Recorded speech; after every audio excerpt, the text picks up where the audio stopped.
CWMA ಏನು ಇವತ್ತೊಂದು ಆದೇಶವನ್ನು ಕೊಟ್ಟಿದೆ, ಅದು ನಿಜಕ್ಕೂ ಕೂಡ ಕರ್ನಾಟಕದ ಅದರಲ್ಲೂ ಕೂಡ ಹಳೆಮೈಸೂರು ಭಾಗದ ರೈತರಿಗೆ ನಿಜಕ್ಕೂ ಕೂಡ ಅದೊಂದು ಮರಣ ಶಾಸನ ಅಂತ ಹೇಳ್ಬೋದು. ಈಗ ಪ್ರತಿನಿತ್ಯ ಕೂಡ ತಮಿಳುನಾಡಿಗೆ ನೀರು ಹರಿಸಬೇಕು ಅನ್ನೋ ಒಂದು ಆದೇಶವನ್ನು ಮಾಡಿದೆ.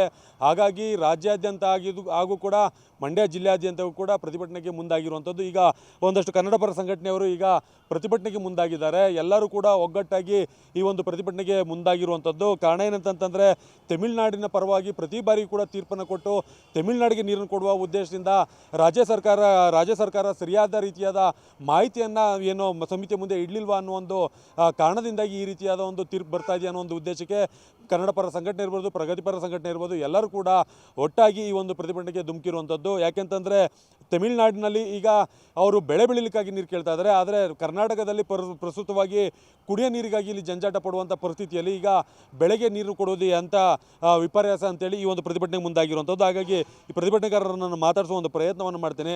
ಸರ್, ಈಗ ತಮಿಳುನಾಡಿಗೆ ನೀರು ಬಿಡಬೇಕು ಅಂತ ಆಗಿದೆ, ಈಗ ನೀವೇನು ಹೇಳ್ತೀರಾ? ಸರ್, ಇದು ತಮಿಳುನಾಡಿಗೆ ನೀರು ಬಿಡುವಂಥ ಏನು ಆದೇಶ ಇದೆ, ಇದು ಮೂರ್ಖತನದ ಆದೇಶ, ಹುಚ್ಚುತನದ ಆದೇಶ. ನಾನಾದರೂ ದಯಮಾಡಿ ಈ ರಾಜ್ಯದ ಮುಖ್ಯಮಂತ್ರಿ ಡಿ ಕೆ ಶಿವಕುಮಾರ್ ಅವರಿಗೆ ನಾನು ಕೈ ಜೋಡಿಸಿ ಮನವಿ ಮಾಡ್ತೀನಿ ಮತ್ತು ಆಗ್ರಹ ಮಾಡ್ತೀನಿ. ಏನು ಸ್ವಾಮಿ, ನಮಗೆ ನೀರಿಲ್ಲ, ಜಾನುವಾರುಗಳು ನೀರಿಲ್ಲ, ಏನು ಈ ಹುಚ್ಚು ಪ್ರಾಧಿಕಾರ ಅದೇ, ಈ ಹುಚ್ಚು ಪ್ರಾಧಿಕಾರ ಜೊತೆಗೆ ನೀವು ಸೇರ್ಕೊಂಡು ಆದೇಶ ಮಾಡ್ತೀರಲ್ಲ, ಯಾವ ಕಾರಣದ ಮೇಲೆ ಆದೇಶ ಮಾಡ್ತೀರಾ ಸ್ವಾಮಿ? ನೀವು ಇದೇ ಥರ ಆದೇಶನ ಕಂಟಿನ್ಯೂ ಮಾಡಿ ತಮಿಳ್ನಾಡು ನೀರು ಬಿಡದೆ ಆದರೆ ಪ್ರತಿ ಊರಿಂದ, ಪ್ರತಿ ಪಂಚಾಯತಿಂದ ನಮ್ಮ ಹೆಣ್ಣುಮಕ್ಕಳು, ನಮ್ಮ ತಾಯಂದಿರು, ನಮ್ಮ ಅಕ್ಕಂದಿರು ಕರ್ಕೊಬರ್ತೀವಿ, ಪರ್ಕೆ ಜೊತೆ ಕರ್ಕೊಬರ್ತೀವಿ.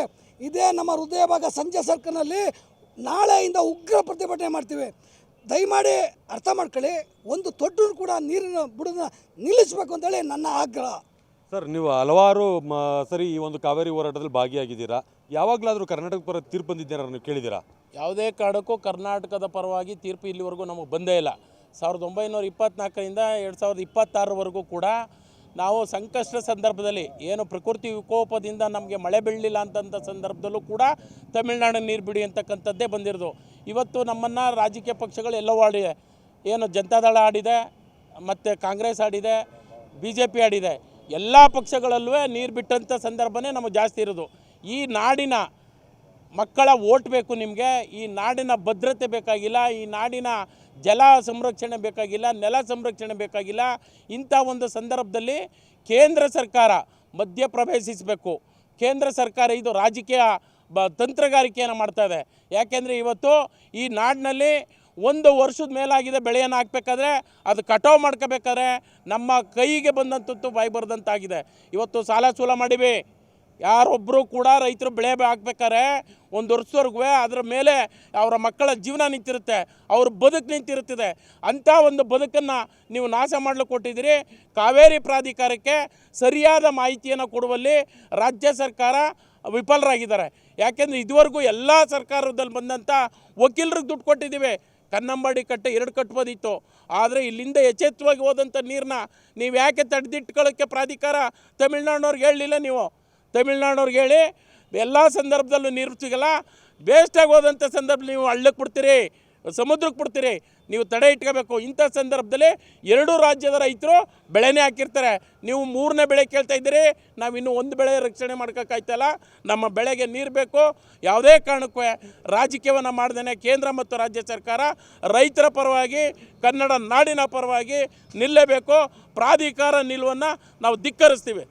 ಸರ್, ಈಗ ಏನು ಕೇಂದ್ರ ಸರ್ಕಾರದ ಮುಂದೆ ಅಂದರೆ ಸಮಿತಿಯ ಮುಂದೆ ಏನು ರಾಜ್ಯ ಸರ್ಕಾರ ಅಂಕಿಅಂಶ ಕೊಡೋದ್ರಲ್ಲಿ ಏನಾದ್ರು ವಿಫಲರಾಯ್ತಾ ಅಂತ?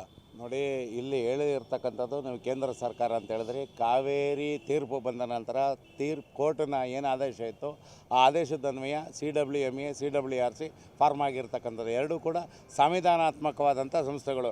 ಇದರಲ್ಲಿ ಕೇಂದ್ರ ಸರ್ಕಾರದ ಪಾಲಿಲ್ಲ. ಏನು CWRC ಮುಂದೆ ನಾವು ಮನವರಿಕೆ ಮಾಡಿಕೊಡ್ಬೇಕಾಯ್ತು. 65% ಮಳೆ ಕೊರತೆ ಇತ್ತು ಕಾವೇರಿ ಕೊಳ್ಳದ ಭಾಗದಲ್ಲಿ. ಆವಾಗಲೇ ಎಚ್ಚೆತ್ಕೊಂಡು ಸನ್ಮಾನ್ಯ ಮುಖ್ಯಮಂತ್ರಿಗಳು ಅವರು ಏನು ಅಧಿಕಾರಿಗಳ ಮುಖಾಂತರ CWMA ಮತ್ತು CWRCಗೆ ಒಂದು ವಾಸ್ತವಾಂಶಕತೆಯನ್ನು ಮನವರಿಕೆ ಮಾಡ್ಕೊಂಡ ಪ್ರಯತ್ನ ಮಾಡಬೇಕಾಯ್ತು. ಅಲ್ಲಿ ವಕೀಲರು ಹೋಗೋಕ್ಕೆ, ನಮ್ಮ ಕರ್ನಾಟಕದ ಪರ ವಕೀಲರು ಏನು ವಾದ ಮಾಡೋಕ್ಕೆ ಹೋಗಬೇಕಾಯ್ತು, ಅವ್ರನ್ನೂ ಕೂಡ ಒಳಗಡೆ ಸೇರಿಸ್ತಾನೆ ಅವಮಾನ ಮಾಡಿದ್ದಾರೆ. ಹಾಗಾಗಿ ನಾವು ಸಂಪೂರ್ಣ ವಿಫಲ ಆಗಿರ್ತಕ್ಕಂಥದ್ದು. ಏನು ವಲ್ಲದ ಖಾತೆ ವಹಿಸ್ಕೊಂಡಿರ್ತಕ್ಕಂಥ ಜಲಸಂಪನ್ಮೂಲ ಸಚಿವರಾಗಿರ್ಬೋದು, ಅವರ ಹಿರಿಯ ಅಧಿಕಾರಿಗಳು ಮತ್ತು ನಮ್ಮ ವಕೀಲರ ತಂಡ ಏನು ಒಂದು ಫ್ಯಾಕ್ಟ್ ಇದೆ, ವಾಸ್ತವಾಂಶ ಏನಿದೆ ಅದನ್ನ ಮನವರಿಕೆ ಮಾಡಿಕೊಡೋಕ್ಕೆ ಸಂಪೂರ್ಣ ವಿಫಲ ಆಗಿದೆ. ಯಾಕೆ ಪದೇ ಪದೇ ತಮಿಳ್ನಾಡು ಗೆಲ್ಲುತ್ತೆ ಅಂತಂದರೆ ಅಲ್ಲಿ ಪಕ್ಷಾತೀತವಾಗಿ ಎಲ್ಲ ಪಕ್ಷಗಳು ಕೂಡ ಎಲ್ಲ MP ಗಳು MLAಗಳು ಕಾವೇರಿ ನೀರಿನ ವಿಚಾರ ಬಂದಾಗ ಬದಿಗಿಟ್ಟು ಅವರ ಭಿನ್ನಮತವನ್ನು ತಾರತಮ್ಯವನ್ನು ಬದಿಗಿಟ್ಟು ಒಂದಾಗಿ ನಿಂತ್ಕೊಂಡು ಮಾಡ್ತಾರೆ. ಆದರೆ ಕರ್ನಾಟಕದಲ್ಲಿ ಏನು ಮೇಕೆದಾಟು ಸಂದರ್ಭದಲ್ಲಿ ಪಾದಯಾತ್ರೆ ಮಾಡಿದಂಥ ಸಂದರ್ಭದಲ್ಲಿ ಭಾಳ ನಾವು ಖುಷಿಪಟ್ಟಿದ್ವು. ಒಬ್ಬ ಕನ್ನಡ ಕುಮಾರ ಮೇಕೆದಾಟು ಒಂದು ಮಾಡ್ತಾರೆ ಅಂತ. ಇವತ್ತು ರಾಜ್ಯಸಭೆಯಲ್ಲಿ ಮೇಕೆದಾಟು ಕಟ್ಟಲಿಕ್ಕೆ ಯಾವುದೇ ಅಡ್ಡಿ ಇಲ್ಲ ಅಂಥೇಳಿ ಕಾವೇರಿ ತೀರ್ಪಿನ ಏನಿದೆ ಅಂಶನ ಉಲ್ಲೇಖಿಸಿ ಇವತ್ತು ಲಿಖಿತವಾದ ಉತ್ತರವನ್ನು ಕೊಟ್ಟಿದ್ದಾರೆ.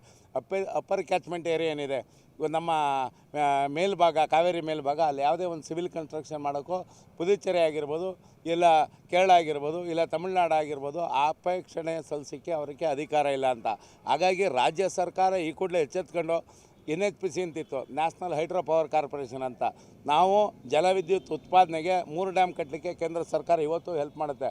ಇವೆಲ್ಲನೂ ತಾರತಮ್ಯ ಮರೆತು ತಮಿಳ್ನಾಡಿನ ಜೊತೆ ಮಾತಾಡಿ ಮೇಕೆದಾಟು ಏನಿತ್ತು ಅದನ್ನು ಕಟ್ಟುವಂಥ ಪ್ರಾಮಾಣಿಕ ಪ್ರಯತ್ನ ಮಾಡಬೇಕು. ಇವತ್ತು ಏನು ಬಂಗಾರಪ್ಪನವರ ಶಿಷ್ಯ ಅಂತ DK ಶಿವಕುಮಾರ್ ಹೇಳ್ತಾರೆ, ಅದನ್ನ ಬರೀ ಬಾಯಿ ಮಾತುಗಾಗಿರಬಾರ್ದು. ಅಂತರಾಳದಿಂದ ಬಂಗಾರಪ್ಪನ ಶಿಷ್ಯ ಅನ್ನೋದ ಏನು ಅವ್ರ ಟೈಮಲ್ಲಿ ಬಂಗಾರಪ್ಪನವ್ರ ಟೈಮಲ್ಲಿ ಸುಗ್ರೀವಾಜ್ಞೆ ಹೊಡಿಸಿ ಕಾವೇರಿ ನೀರನ್ನು ಕಾಪಾಡುವಂಥ ಪ್ರಾಮಾಣಿಕ ಪ್ರಯತ್ನ ಮಾಡಿದರು. ಆ ಪ್ರಯತ್ನವನ್ನು DK ಶಿವಕುಮಾರ್ ಮಾಡಲಿ ಅಂತೇಳಿ ಇವತ್ತು ನಾವು ಒತ್ತಾಯ ಮಾಡ್ತೀವಿ. ಸರ್, ಈಗ ಪ್ರತಿ ಬಾರಿನೂ ಕೂಡ ಒಂದೇನು ಹೇಳಂದರೆ ಕುಡಿ ನೀರಿಗೆ ಮೊದಲ ಆದ್ಯತೆ ಅಂತ ಹೇಳ್ತಾರೆ. ಇಲ್ಲಿ ಕರ್ನಾಟಕದಲ್ಲಿ ಕುಡಿಯೋಕ್ಕೆ ನೀರಿಲ್ಲ, ಆದರೆ ತಮಿಳುನಾಡಿಗೆ ಈಗ ಬೆಳೆಗೋಸ್ಕರ ನೀರನ್ನು ಕೇಳಿದ್ದಾರೆ. ಈಗ ಅದನ್ನು ಸಮಿತಿ ಒಪ್ಕೊಂಡಿದೆ. ಈಗ 2ನೇ ಬಾರಿನೂ ಕೂಡ ನೀರನ್ನ ಬಿಡಬೇಕು ಅಂತ ಹೇಳಿದೆ. ಇದು ಎಷ್ಟು ಸರಿ ಅಂತ ನೋಡಿ. ಈಗಾಗಲೇ ನೀರು ನಿರ್ವಹಣಾ ಮಂಡಳಿ ಆಗಲಿ ಪ್ರಾಧಿಕಾರ ಆಗಲಿ ಇದು ಯಾವುದು ಇಂಡಿಪೆಂಡೆಂಟ್ ಅಟಾನಮಸ್ ಬಾಡಿ ಅಲ್ಲ. ಇದರಿಂದ ಕೇಂದ್ರ ಸರ್ಕಾರ ಕೂಡ ಇರ್ತಾರೆ, ಅವರೇ ನೇಮಕ ಮಾಡಿರ್ತಕ್ಕಂಥ ಅಧಿಕಾರಿಗಳ ತಂಡ ಇರ್ತಾರೆ. ಸೊ ಅದು ಕೂಡ ಇನ್ಫ್ಲುಯೆನ್ಸ್ ಮಾಡುತ್ತೆ.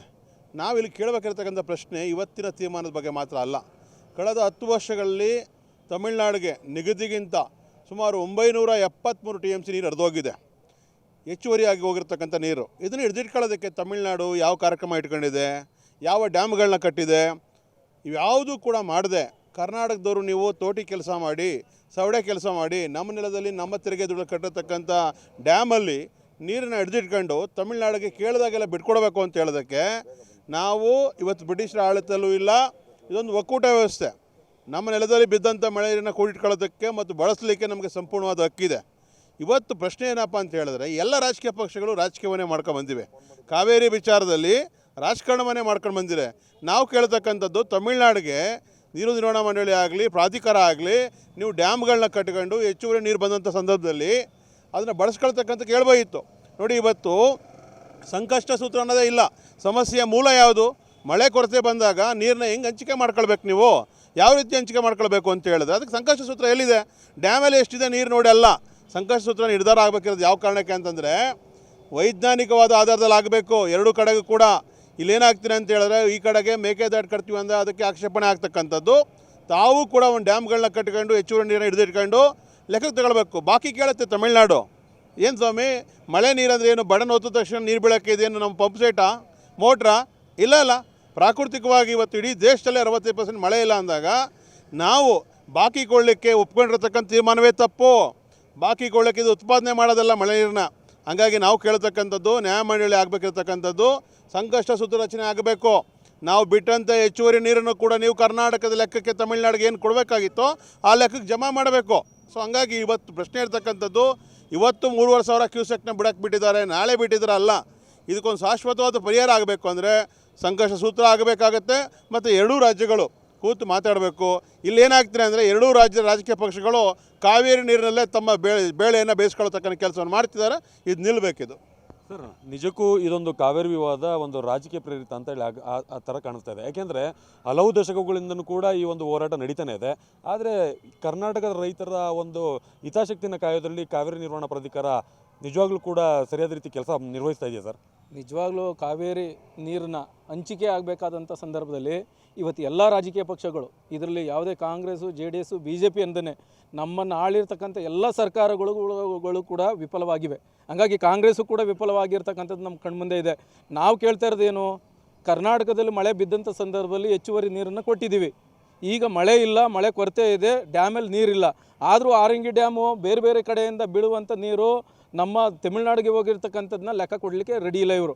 ಎಷ್ಟು TMC ಹೆಚ್ಚುವರಿಯಾಗಿ ನಾವು ನೀರನ್ನ ಕೊಟ್ಟರೂ ಕೂಡ ಅದನ್ನು ಲೆಕ್ಕಕ್ಕಿಲ್ದೇ ಮಳೆ ಇಲ್ಲಂಥ ಸಂದರ್ಭದಲ್ಲಿ ನೀರನ್ನ ಕೇಳ್ತಕ್ಕಂಥದ್ದು ಒಂದು ಅವೈಜ್ಞಾನಿಕವಾದಂಥ ಸುದ್ದಿ ಅಂತಕ್ಕಂಥದ್ದನ್ನ ನಾವು ನೋಡ್ತೀವಿ.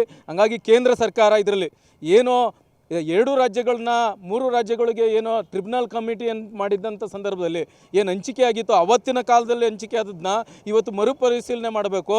ವೈಜ್ಞಾನಿಕವಾಗಿ ಮಳೆ ಬಿದ್ದದೇ ಇದ್ದಂಥ ಕೊರತೆ ಇದ್ದಂಥ ಸಂದರ್ಭದಲ್ಲಿ ಮೊದಲನ ಆದ್ಯತೆ ಕನ್ನಡಿಗರು ಕೊಡಬೇಕು, ಮಂಡ್ಯ ಜಿಲ್ಲೆಯವ್ರು ಕೊಡಬೇಕು. ಯಾಕೆ ಮಂಡ್ಯದವ್ರು ಕೊಡಬೇಕು, ಮಂಡ್ಯ ಜಿಲ್ಲೆಯವ್ರು ಕೊಡಬೇಕು ಅಂತ ನಾವೇನು ಕೇಳ್ತಾ ಇದ್ದೀವಿ ಅಂತಂದರೆ, ಇವತ್ತು ಬೆಳೆದ ಲಕ್ಷಾಂತರ ಕೋಟಿ ರೂಪಾಯಿ ಹಣನ ರೈತರು ಇವತ್ತು ಇನ್ವೆಸ್ಟ್ಮೆಂಟ್ ಮಾಡಿದ್ದಾರೆ, ಬಂಡವಾಳ ಹೂಡಿದ್ದಾರೆ. ಅವರು ಬಂಡವಾಳ ಹೂಡಿದಿರೋದು ಕಬ್ಬು ಕೈಗೆ ಬರಲಿಲ್ಲ ಅಂದರೆ ಅವರು ಸಾಲ ಮಾಡ್ಕೊಂಡು ಬೀದಿಗೆ ಬರ್ತಾರೆ.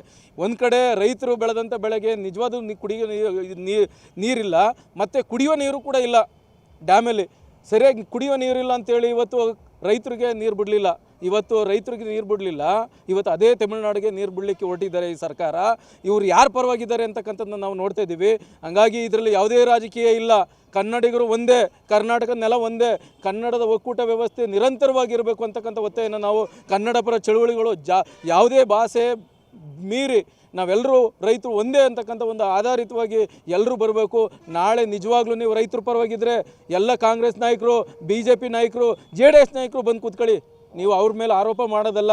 ನಿಮ್ಮ ಪ್ರಶ್ನೆ ಏನು, ನಿಮ್ಮ ಆಲೋಚನೆಗಳೇನು, ನಮ್ಮ ಪ್ರಾದೇಶಿಕತೆಗೆ, ನಮ್ಮ ಭಾಷೆಗೆ, ನಮ್ಮ ನೆಲಕ್ಕೆ, ನಮ್ಮ ರೈತರಿಗೆ ನಿಮ್ಮ ಕೊಡುಗೆ ಏನು ಅಂತಕ್ಕಂಥದ್ದು ನಾಳೆ ನಡೆಯುವ ಹೋರಾಟಗಳಲ್ಲಿ ನಿಮ್ಮ ಬಣ್ಣ ಗೊತ್ತಾಯ್ತದೆ. ಹಂಗಾಗಿ ಕನ್ನಡ ಚಳುವಳಿಗಳು ಇದನ್ನು ಸಹಿಸ್ಕೊಳ್ಳಲ್ಲ, ರಾಜಕಾರಣ ಮಾಡಲಿಕ್ಕೆ ಬಿಡೋದಿಲ್ಲ. ನಿಜವಾಗ್ಲೂ ವೈಜ್ಞಾನಿಕವಾಗಿ ರೈತರ ಪರವಾಗಿರಬೇಕು. ಇದು ರಾಜಕೀಯ ಬೆಳೆಸ್ಕೊಳ್ಳಿಕ್ಕೆ ನಾವು ಬಿಡೋದಿಲ್ಲ ಅಂತಕ್ಕಂಥ ಮಾತನ್ನು ಈ ಸಂದರ್ಭದಲ್ಲಿ ಹೇಳಲಿಕ್ಕೆ ಬಯಸ್ತೀವಿ.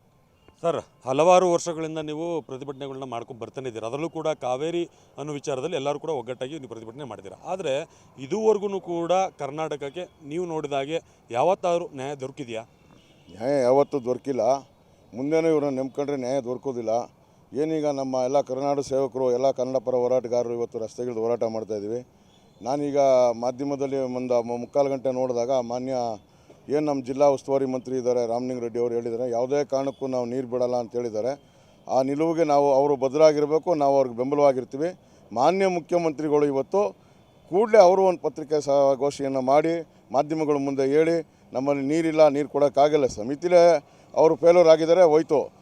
ಏನೀಗ ಅಲ್ಲಿ ನಿರ್ವಹಣಾ ಮನೆ ಸಮಿತಿ ಮಾಡ್ಕೊಂಡು ಎಲ್ಲ ಒಡ್ರುಗಳು, ಏನು ಕಿಡಿಗೇಡಿಗಳಿದ್ದಾರೆ. ಪ್ರತಿ ಒಂದು ಸಲ ನಮ್ಮ ಕನ್ನಡಿಗರಿಗೆ ಅವಮಾನ ಮಾಡೋದೆ, ನೋವು ಕೊಡೋದೆ, ನಮಗೆ ಕಷ್ಟ ಕೊಡೋದೇ ಅವ್ರು ಇರೋದು. ಇವತ್ತೆಲ್ಲ ಜಯಲಲಿತಾ ಇರ್ಬೋದು, MGR ಇರೋರು ಎಲ್ಲರ ಕಾಲದಿಂದ ನಮ್ಗೆ ಹಿಂಸೆ ಕೊಟ್ಕೊಂಡೇ ಬಂದವ್ರೆ. ಇನ್ನು ಮುಂದೆ ಈ ವಿಜಯ್ ನೋಡಿ, ಈಗ ಏನೋ ಒಂದು ಚಿತ್ರ ಇತ್ತು, ಅವನು ಚಿತ್ರದಿಂದನೇ ಜೀವನ ಮಾಡೋ 1000 ಕೋಟಿ ಮಾಡ್ಕೊಂಡವನೆ. ಇವತ್ತು ಕರ್ನಾಟಕದಲ್ಲಿ ಅವ್ನ ಚಿತ್ರ ಬ್ಯಾನ್ ಆಗಿದೆ, ಮುಂದೇನೂ ಬ್ಯಾನ್ ಆಗುತ್ತೆ. ಯಾವುದೇ ಸಿನಿಮಾಗಳು ಬರೋದಿಲ್ಲ ಅವ್ರದ್ದು ತಮಿಳ್ದು. ಈಗ ಈ ಕೂಡಲೇ ಎಚ್ಚರಿಕೆ ಎತ್ಕೊಂಡವರು ನಮ್ಮನ್ನು ಅವರು ಏನು ಬಂದು ಪರಿವರ್ತನೆ ಮಾಡ್ತೀನಿ, ನಿಮ್ಮ ಮುಖ್ಯಮಂತ್ರಿಗಳನ್ನ ಭೇಟಿ ಮಾಡ್ತೀನಿ ಅಂತ ಹೇಳಿದರು. ಬನ್ನಿ ಭೇಟಿ ಮಾಡಲಿ, ವೀಕ್ಷಣೆ ಮಾಡಲಿ. ಈಗ ನಮ್ಮ ಮಂಡ್ಯ MLA ಹೋಗೋರೆ, ವೀಕ್ಷಣೆ ಮಾಡೋರೆ ತಮಿಳ್ನಾಡಲ್ಲಿ, ನೀರನ್ನೆಲ್ಲ ತೊಗೊಂಡೋಗಿ ನದಿಗೆ ಬಿಡ್ತವ್ರೆ. ಮೊನ್ನೆ ಹೋಗೋರು ಅವ್ರಿಗೆ 3 ದಿವಸದಲ್ಲಿ. ಅವರು ಬಂದು ನೋಡಲಿ, ಕಾವೇರಿ ನೋಡಲಿ, ಆರಂಗಿ ಡ್ಯಾಮ್ ನೋಡಲಿ, ಎಲ್ಲ ಡ್ಯಾಮ್ಗಳನ್ನೂ ಬಂದು ವೀಕ್ಷಣೆ ಮಾಡಲಿ, ಹೆಲಿಕಾಪ್ಟ್ರಲ್ಲಿ ಬಂದು ವೀಕ್ಷಣೆ ಮಾಡಲಿ.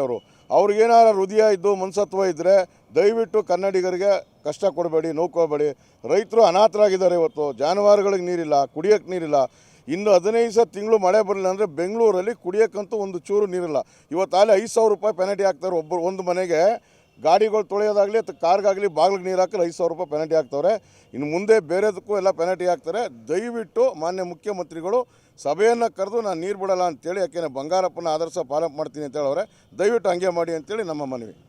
ಸರ್, ಈಗ KRS ಡ್ಯಾಮ್ನಲ್ಲಿ ಪ್ರಸ್ತುತವಾಗಿ ಇರುವಂಥದ್ದು 17 TMC ನೀರು. 17 TMC ನೀರಿನಲ್ಲಿ 5 TMC ನೀರು ಡೆಡ್ ಸ್ಟೋರೇಜ್ ಆಗುತ್ತೆ. ಉಳಿದಂಥ ಇನ್ನು 12 TMC ನೀರಿನಲ್ಲಿ ಕುಡಿಯೋ ನೀರಿಗೆ ಬೆಂಗಳೂರಿಗೆ ಅಂತೇಳಿ ಪ್ರತಿ ತಿಂಗಳು ಕೂಡ 2 TMC ನೀರು ಬೇಕು.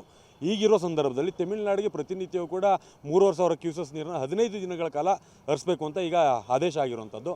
ಆ ರೀತಿ ಕೊಟ್ಟಂಥ ಸಂದರ್ಭದಲ್ಲಿ 5 TMC ಅಲ್ಲಿ ಹೋಗುತ್ತೆ. ಹಾಗಾಗಿ ಇಲ್ಲಿನ ರೈತರಿಗೆ ಆಗಲಿ ಹಾಗೂ ಜನಗಳಿಗೆ ಆಗಲಿ ಕುಡಿಯೋ ನೀರಿಗೂ ಕೂಡ ಅಭಾವ ಉಂಟಾಗುತ್ತೆ. ಈಗ ಈ ಒಂದು ಸಮಿತಿ ಕೊಟ್ಟಿರುವಂಥ ತೀರ್ಪನ್ನು ಬಗ್ಗೆ ನೀವೇನು ಹೇಳ್ತೀರಿ? ಮೊದಲನೇದಾಗಿ ನಮ್ಮ ಜಿಲ್ಲೆಯ ಎಲ್ಲ ಕನ್ನಡ ಪರ ಹೋರಾಟಗಾರರಿಗೆ ಒಂದು ಅಭಿನಂದನೆ ತಿಳಿಸ್ತಾ, ಈ ಒಂದು ಏನು ರೈತರ ಒಂದು ಸಂಕಷ್ಟದಲ್ಲಿ ಅವರೆಲ್ಲ ಒಗ್ಗಟ್ಟು ಪ್ರದರ್ಶನ ಮಾಡ್ತಾ ಇರ್ತಕ್ಕಂಥದ್ದು ಸ್ವಾಗತಾರ್ಹ. ಜೊತೆಗೆ ಇವತ್ತು ಸರ್ಕಾರ ಈಗಾಗಲೇ ನಮ್ಮ ಮಂಡ್ಯ ಕ್ಷೇತ್ರದ ಶಾಸಕರು ಕಾವೇರಿ ತಮಿಳುನಾಡಿನಲ್ಲಿ ಸಮುದ್ರಕ್ಕೆ ಹರಿತಾ ಇರೋದನ್ನು ಖುದ್ದಾರೆ ವಿಡಿಯೋ ಮುಖಾಂತರ ರಿಯಾಲಿಟಿನ ತೋರಿಸಿದ್ದಾರೆ. ಈ ಒಂದು ಕೇಂದ್ರದ ನೀರು ಹಂಚಿಕೆ ಪ್ರಾಧಿಕಾರ ಇಂಥ ಸಂದರ್ಭದಲ್ಲೂ ಕೂಡ ಸಮುದ್ರಕ್ಕೆ ನೀರು ಬೀಳಲಿಕ್ಕೆ ನಮ್ಮ ಮಂಡ್ಯದ ನಮ್ಮ ರೈತರಿಗೆ ತೊಂದರೆ ಕೊಟ್ಟು, ಕರ್ನಾಟಕದ ಜನರಿಗೆ ಕುಡಿಯೋ ನೀರಿಗೆ ತೊಂದರೆ ಕೊಟ್ಟು, ಇಲ್ಲಿಯ ನೀರನ್ನು ಅಲ್ಲಿಗೆ ಪ್ರತಿನಿತ್ಯ 3,500 ಕ್ಯೂಸೆಕ್ಸ್ ನೀರು ಬಿಡಿಸೋದು ಅತ್ಯಂತ ಆಘಾತಕಾರಿ ವಿಚಾರ. ಮತ್ತು ಈಗಾಗಲೇ ನಾಗಣ್ಣವರು ಹೇಳಿದಾಗೆ ಒಂದಷ್ಟು ಅಣೆಕಟ್ಟೆಗಳನ್ನ ಕಟ್ಟೋದಕ್ಕೆ ಹೊಸ ಯೋಜನೆಗಳನ್ನ ಮಾಡಲಿಕ್ಕೆ ಕೇಂದ್ರ ಹಾಗೂ ರಾಜ್ಯ ಸರ್ಕಾರ ಒಟ್ಟಾಗಿ ಯೋಚನೆ ಮಾಡಿದ್ರೆ ಖಂಡಿತ ಮುಂದಿನ ದಿನಗಳಲ್ಲಿ ಇಂಥ ಸಮಸ್ಯೆಗಳನ್ನ ಪರಿಹಾರ ಮಾಡ್ಕೋಬೋದು. ಜೊತೆಗೆ ಎರಡನೇದಾಗಿ ಇವತ್ತು ಏನು ಅನಾವಶ್ಯಕವಾಗಿ ನೀರು ಸಹ ತಮಗೆ ಸಮೃದ್ಧಿಯಾಗಿ ನೀರು ಇದ್ದರೂ ಕೂಡ ತಮಿಳುನಾಡು ಎಲ್ಲೋ ಒಂದು ಕಡೆ ನಾವು ಈ ನೀರು ತಗೊಳ್ಳಿಲ್ಲ ಅಂದರೆ ಮುಂದಿನ ದಿನಗಳು ನಮ್ಗೆ ಕಷ್ಟ ಆಗ್ಬೋದೇನೋ ಒಂದು ಕಾರಣಕ್ಕೆ ಬೇಕೇ ಬೇಕು ಅನ್ನುವ ಹಠಕ್ಕೆ ಬಿದ್ದು ನೀರು ಕೇಳೋದು ಅತ್ಯಂತ ಆಘಾತಕಾರಿ ವಿಚಾರ ಮತ್ತು ಖಂಡನಾರ್ಹ. ಹಾಗಾಗಿ ಕನ್ನಡ ನಾಡಿನ ಹಿತ ಕಾಯುವ ದೃಷ್ಟಿನಲ್ಲಿ ರಾಜ್ಯ ಸರ್ಕಾರ ಒಂದು ಸೂಕ್ತವಾದ ತೀರ್ಮಾನ ತೆಗೆದುಕೊಂಡು ಸೂಕ್ತವಾಗಿ ಮತ್ತು ಸುಪ್ರೀಂ ಕೋರ್ಟ್ಗೆ ಮಂದಟ್ಟು ಮಾಡಿ ನಮ್ಮ ಕಾವೇರಿ ನೀರು ಹಂಚಿಕೆ ಪ್ರಾಧಿಕಾರಕ್ಕೆ ಸಮರ್ಥವಾಗಿ ವಿಚಾರವನ್ನು ಮಂಡಿಸಿ ಇವತ್ತೇನು ಸಮುದ್ರಕ್ಕೆ ನೀರು ಹರಿತಾ ಇರೋದು ಆಗಿರ್ಬೋದು, ಜೊತೆಗೆ ಕರ್ನಾಟಕದಲ್ಲಿ ಕುಡಿಯೋ ನೀರಿಗೆ ಹಾಹಾಕಾರ ಆಗಿರ್ಬೋದು ಮತ್ತು ರೈತರ ಬೆಳೆ ಒಣಗ್ತಾ ಇರೋದು ಇದು ನಾವು ಸರಿಯಾದ ರೀತಿಯಲ್ಲಿ ಮಂದಟ್ಟು ಮಾಡಿ ಕನ್ನಡ ನಾಡಿಗೆ ಒಂದು ನ್ಯಾಯ ದೊರಕಿಸಬೇಕು ಅಂತೇಳಿ ಒತ್ತಾಯ ಮಾಡ್ತೀನಿ. ಇದಿಷ್ಟು ಕೂಡ ಏನು ಹೋರಾಟಗಾರರ ಮಾತಾಗಿರುವಂಥದ್ದು. ಈಗ ಒಟ್ಟಾರೆ ಎಲ್ಲರ ಅಭಿಪ್ರಾಯ ಏನಂತಂತಂದರೆ ಏನು ರಾಜ್ಯ ಸರ್ಕಾರ ಈಗ ಕಾವೇರಿ ನೀರನ್ನು ಬಿಡಲ್ಲ ಅನ್ನೋ ಒಂದು ನಿಲುವಿಗೆ ಬಂದಿದೆ. ಅದಕ್ಕೆ ಎಲ್ಲರೂ ಕೂಡ ನಮ್ಮ ಸಮ್ಮತಿ ಇದೆ ಅಂತ ಹೇಳ್ತಾರೆ. ಆದರೆ ಹಲವು ದಶಕಗಳಿಂದ ಈ ಒಂದು ಕಾವೇರಿ ಹೋರಾಟ ನಡೀತಾ ಬರ್ತಾ ಇರೋದ್ರಿಂದ ಇದಕ್ಕೊಂದು ತಾರ್ಕಿಕ ಅಂತ್ಯ ಕೊಡಬೇಕು.